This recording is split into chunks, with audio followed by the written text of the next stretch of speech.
Gebrakan baru sepak bola Asia Tenggara. FIFA resmi mengundang Ketua Umum PSSI Erick Thohir terbang ke Vancouver, Kanada. Bukan sekedar kunjungan biasa, Erick Thohir bersama 10 presiden federasi ASEAN lainnya akan berkumpul pada 30 April 2026 dalam pertemuan krusial FIFA. Agendanya, membahas tuntas format FIFA ASEAN Cup 2026. Turnamen bergengsi ini rencananya bakal langsung digulirkan bulan September tahun ini.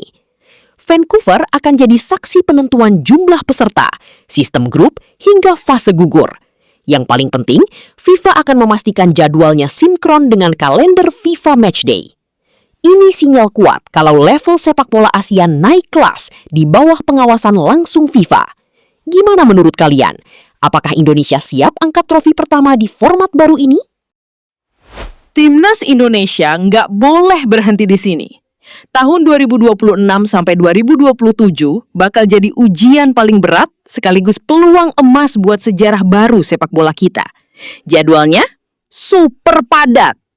Bayangin, kita punya agenda bertubi-tubi. Mulai dari FIFA Matchday buat kejar ranking, Piala AFF, format baru FIFA ASEAN Cup di bulan September, sampai puncaknya Piala Asia 2027.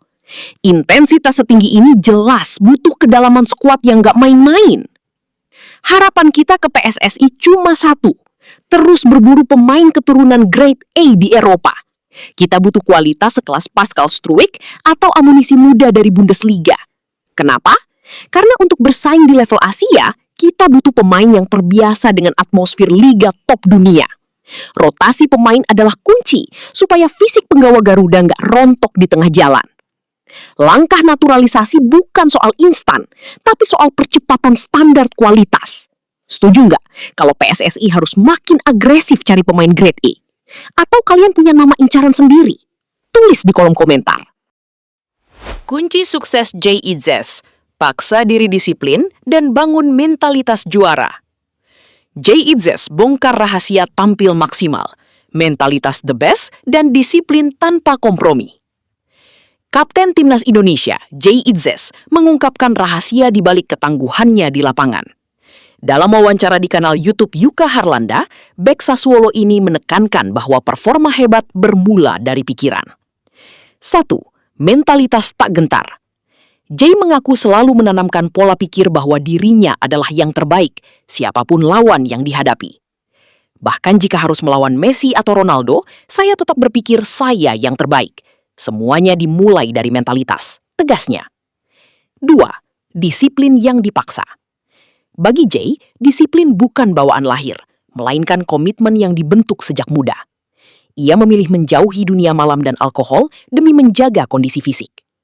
Disiplin itu harus dipaksa. Saya tidak pergi ke pesta atau minum alkohol karena saya tahu esok ada jadwal latihan atau pertandingan, tambah Jay. Prinsip disiplin ekstrim dan kepercayaan diri tinggi inilah yang membentuk sosok Bang Jay menjadi pemimpin tangguh di lini belakang skuad Garuda. Spekulasi mengenai arah masa depan Timnas Indonesia di bawah asuhan John Herdman kian menarik perhatian publik. Salah satu skenario yang kini menjadi perbincangan hangat di kalangan pecinta sepak bola tanah air adalah kemungkinan pelatih asal Inggris tersebut membawa gelandang berbakat Kenneth Taylor untuk berseragam merah putih. Jika proses naturalisasi ini benar-benar terwujud, berikut adalah analisis mengenai dampak besar yang akan dirasakan oleh skuad Garuda. 1. Maestro baru di sektor tengah. Kenneth Taylor, yang saat ini memperkuat klub Serie A Lazio, dikenal sebagai gelandang modern dengan visi bermain yang luar biasa. Memiliki kemampuan passing yang akurat dan kontrol bola yang tenang, kehadirannya akan memberikan dimensi baru dalam permainan Indonesia. Di bawah tangan dingin John Herdman, Taylor diprediksi akan menjadi poros utama yang menghubungkan lini pertahanan dan penyerangan. 2. Peningkatan standar permainan tim. Membawa pemain dengan pengalaman berkompetisi di level tertinggi Eropa, seperti Liga Italia, tentu akan menaikkan standar skuad secara keseluruhan. Taylor tidak hanya membawa kualitas teknik, tetapi juga mentalitas juara dan kedisiplinan taktis yang dapat ditularkan kepada pemain lokal maupun pemain keturunan lainnya. 3. Fleksibilitas strategi John Herdman. John Herdman dikenal sebagai pelatih yang sangat menekankan pada transisi cepat dan penguasaan ruang. Taylor dengan kemampuan box-to-box miliknya sangat cocok dengan skema Herdman yang dinamis. Kombinasi Taylor dengan pemain seperti Tom Haye atau Ivar Jenner di lini tengah bisa menciptakan salah satu barisan gelandang terkuat di tingkat Asia.